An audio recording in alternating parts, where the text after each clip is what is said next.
yang dimaksud dengan Pak Tanda tadi itu ya, mereka sebagai operator ya, yang ditunjuk oleh operasi atau lembaga pengusul tadi itu. Kayaknya di sini kalau yang dimaksud pusat itu nggak ada koperasi, jadi kan ada yang kelompok tani itu langsung dibina sama perusahaan, ada yang seperti itu Pak? Ada, sementara kan gini ya, semua itu lembaga pengusul, apakah itu kelompok tani, gapoktan atau koperasi, itu yang kita sepakati bahasanya lembaga pengusul. Kemudian lembaga pengusul tadi itu menunjuk salah satu perusahaan sebagai mitra dalam program PSR ini. Contoh misalkan PT Siringo-Ringo. Nah, PT Siringo-Ringo tadi itu diminta mereka sebagai pendamping dalam program PSR ini, atau bahasanya disebut dengan off-taker lah. Keberadaan mereka sebagai off-taker itu tadi itu artinya kan sebagai tenaga ahli.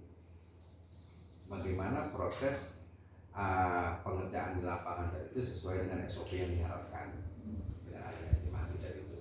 Itulah tanggung jawab perusahaan tadi itu untuk mengikuti program PSR tadi itu jangan sampai gagal. Kan ya, itu. Istilahnya quality control juga dari.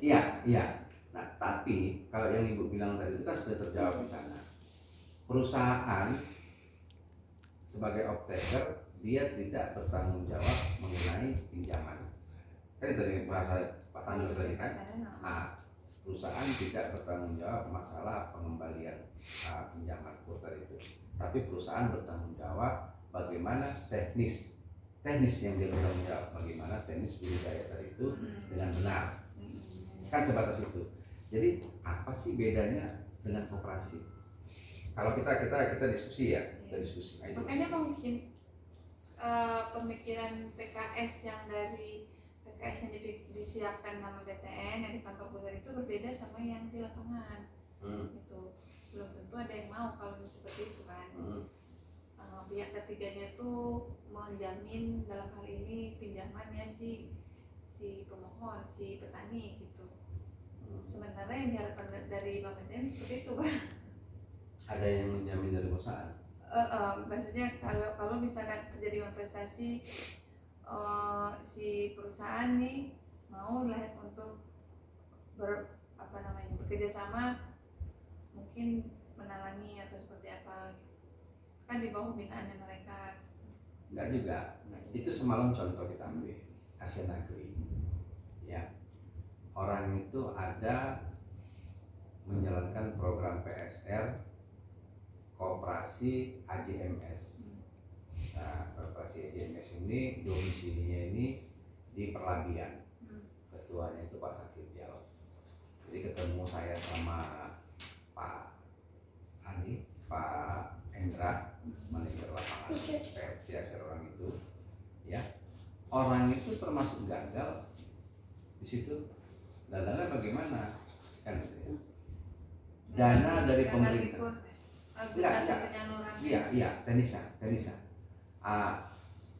Disepakati mereka di dalam rencana anggaran biaya itu dibutuhkan 35 juta sampai siap tanam. Nah, dana hibah yang diambil dan diberikan oleh pemerintah itu cuma 25 juta. Berarti kan ada selisih 10 juta. 10 juta diharapkan dari peserta PSR untuk mengajukan KUR, sehingga mereka dari perusahaan mendului dana yang 10 juta ini dari ini untuk pengerjaan PSR yang dikerjakan oleh mereka. Jadi dana yang mereka kucurkan 25 tambah 10 uang mereka.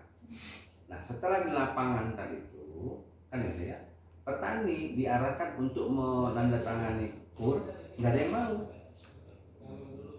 mau. Kenapa? Nggak ada yang mau. Karena kesepakatan awal yang tadi itu tidak mengikat. Nggak mengikat ya Bu. Maka kalau saya, macam kami yang sekarang ini, dana yang ada 25 juta ini sekarang kita kerja ya.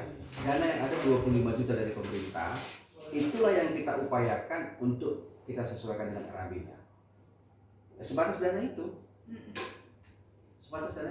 Tapi alhamdulillah sesuai dengan katakan dulu istilahnya standarnya. Boleh nanti kapan-kapan misalkan ibu mau studi banding, lihat bagaimana sebenarnya yang sudah kami kerjakan, boleh, nggak apa-apa. Kalau saya ngambil kesimpulan ya, saya ngambil kesimpulan awal sebenarnya orang ibu saya minta ke lapangan melihat bagaimana yang sudah dikerjakan koperasi dengan teknikan swakelola. Jadi kan kami kan swakelola, tidak ada katakan dulu misalnya perusahaan yang mengikat kami atau yang menjadi kesepakatan kami untuk menjadi tenaga ahlinya. Tapi kami ambil satu tenaga ahli dari luar yang kami gaji, yang untuk khusus mengikuti kegiatan itu. Itu dia tadi. Makanya kalau saya bilang sekarang ada ini. Ya bukan saya artinya membilangkan kami itu lebih paten daripada mereka, bukan ya. Asian Agri semalam itu 35 juta kan, kami dengan 25 juta. Kenapa kok kami katakan Indonesia bisa 25 juta, kenapa kok Asian Agri itu harus 35 juta? Karena kan beban petani dan itu kan semakin bertambah. Kalau sama yang katakan di sini teknik pengerjaannya, itu makanya saya bilang dari 8, tapi sekarang cuma 25 juta. Tapi memang 25 juta itu tadi kita perhitungkan sampai selesai penanaman. Untuk menyemprot saja, untuk menyemprot setelah ditanam menyemprot, itu dananya sudah nggak ada. Jadi kayak mana itu?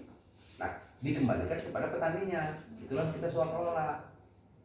Nah, makanya dalam konsep ini kita mengajak petani dari itu untuk pemanfaatan lahan itu sebagai tumpang sari.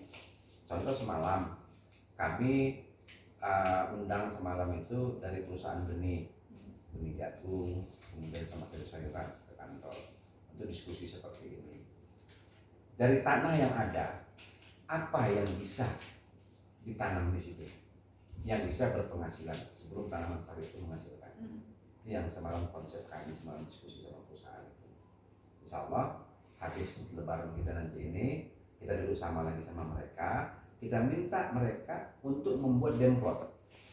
Contoh, apakah seranti dua rantai, ya kan, yang tujuannya untuk bisa dilihatkan kepada peserta PSR tadi itu bisa apa tidak tanah itu ditanam jagung atau ditanam tanaman yang lain.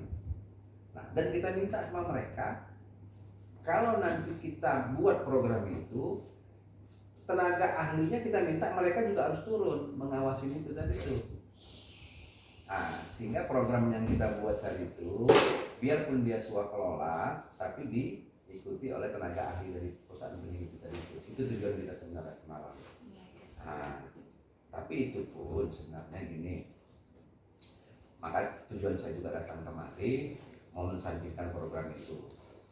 Itu kan sekarang kan sampai hari ini kami nggak ada bicara sama BRI untuk masalah kur di sana kan itu. Nah, jadi kan kur kan sudah di luar daripada konsep awal ya. Konsep awal kita PSR dari ini kan kur itu kan sudah utang pribadi ya, sifatnya kan sudah pribadi, nggak lagi artinya diikat oleh pemerintah kan gitu kan. Nah itu ketika saya nggak mau ngambil kur, kalau saya punya modal sendiri, mampu saya untuk mengerjakan itu, nah itu kan bisa kan gitu dalam konsep program ini kan gitu. Maka saya bilang tadi itu macam kami sekarang itu kan sampai hari ini belum ada terikat masalah kur dengan BRI menyangkut PSR tahap satunya. Kalaupun memang kita bisa duduk sama di sini, saya juga bisa katakan dulu istilahnya mensandingkan program PSR kami tahap 1 dengan BTPN itu maksud saya. Nah itu makanya coba bagaimana caranya supaya ini bisa sama-sama kita pelajari dulu kan gitu kan. Nah itu.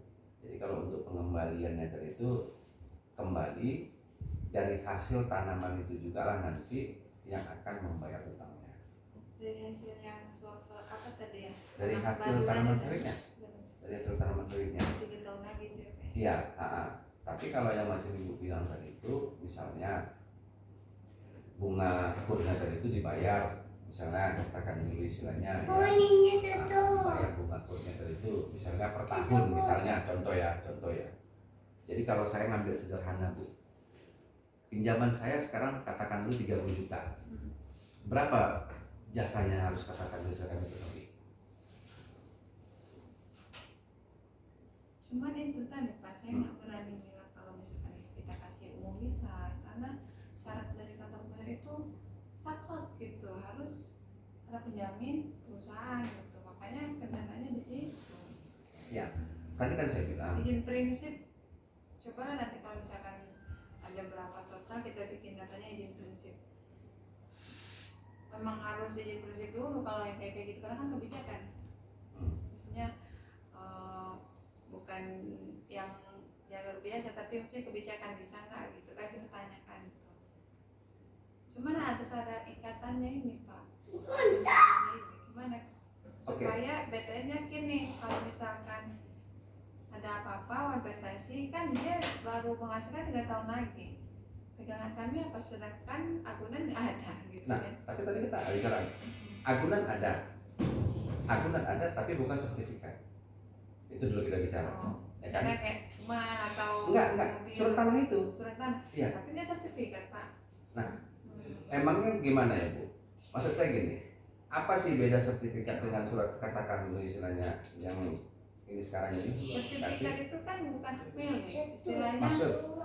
Oke. Kita nggak bisa ikat Pak secara legal. Saya sekarang kan gini ya, kalau kita bicara legalitas, di sana sudah ada pernyataan kepala desa menyatakan tanah itu tidak ada permasalahan baik fisik, baik batas maupun kepemilikannya, itu diikat sama kepala desa di sana. Satu. Baru yang kedua, kan semua kembali kepada niat. Ya, selama dia berniat mau mengembalikan utangnya, saya pikir itu kan tidak ada permasalahan. Cuman kan tetap ada urusan makan, harus ada dokumen Pak. Oke. Nggak cuma sekedar kita ini. Nah, jadi saya lantas tambahkan lagi. Jelas pemerintah kan sudah menyampaikan urutan itu tidak harus sertifikat. Terus bank katakan dulu memaksakan harus sertifikat. Ini yang benar banknya atau pemerintahnya gitu. Jadi kalau kebijakan kami memang nggak harus sertifikat rumah, nggak harus sertifikat apa, sesuai dengan plafonnya itu kita ikat agunan 100 kalau di bawah 50 juta 50% coverage agunannya. Jadi misalkan pinjaman 50 juta, si pemohonnya cuma ada nih sertifikat, bukan sertifikat BPKB apa gitu, seharga 25 juta udah bisa gitu. Berarti itu Itulah bukan yang full kalau menurut saya Bu, itu konvensional. Full Ya. Pak, kita full juga, Nah. dananya dari pemerintah. Oke. Cuman itu mau maksudnya dibahasakan sama presiden kita itu, tapi dituangkan dalam ketentuan kami, surat edaran direksinya itu seperti itu gitu. Nah, maka saya bilang tadi. Dan itu nggak menyalahi secara ketentuan, karena kami kan di bawah regulator OJK juga. Maksud. Oke lah. Kalau harus sertifikat baru pun bisa katakan belum dikucurkan. Koperasi bertanggung jawab untuk mensertifikatkan semua peserta ke BPN kan itu kan. Ini kan terlepas dari dana, tidak terlepas dari dana maksud saya, tidak terlepas dari dana untuk katakan sertifikat ini. Maka sekarang ini kemarin ada rapat orang itu juga, saya belum tahu hasilnya apa, antara dinas pertanian kabupaten sama orang BPN untuk masalah sertifikat ini. Ini kan semua kan harus disertifikatkan. Saya udah tanyakan sama orang BPN, harus disertifikatkan. Dan peraturan pemerintah pun peserta PSR itu wajib sertifikat. Kenapa? Karena mengarah ke ISPO, Indonesia Sustainable Palm Oil itu di sana tanah-tanah yang ikut di dalam katakan Indonesia dengan peserta ISPO tadi itu wajib sertifikat. Pengakuan legalitas kepemilikan itu bukan di dalam kawasan hutan, itu kalimat bahasa apa yang ada di sana. Terus kan di situ kan sudah jelas artinya ada, tapi masalah kapan itu kan terrealisasikan sertifikatnya tadi itu. Nah itu juga tadi kan, makanya saya bilang gini, sertifikat kita usulkan, penjaminnya koperasi. Kemudian setelah sertifikat kita usulkan, itu kan gawe BPN, kapan mau dikusulkannya sertifikat itu tadi itu? Kan itu kan Bu, kapan? Sertifikat diusulkan misalkan bulan Januari tahun 2021. Nah, kemudian bisanya nanti itu selesai sertifikat itu kan kita kan yang tahu orang BPN itu. Nah, Sementara kita butuh dana tadi itu di bulan Januari misalkan. Karena ini kan gini ya, budidaya sawit ini, selesai penanaman ada perawatan lanjutan namanya. Jadi di perawatan lanjutan ini itu sudah dibutuhkan dana. Dananya nggak ada. Bank baru mau mengucurkan katakan dulu 1 tahun kemudian. Kan kira-kira gitu. Berarti angka yang diusulkan tadi itu bukan lagi 32 jutanya tadi itu kan. Nah, sudah perawatan lanjutan P2, P3-nya kan. Nah, tapi pertanyaan saya tadi itu, ya kan, seandainya keluar pun sertifikat,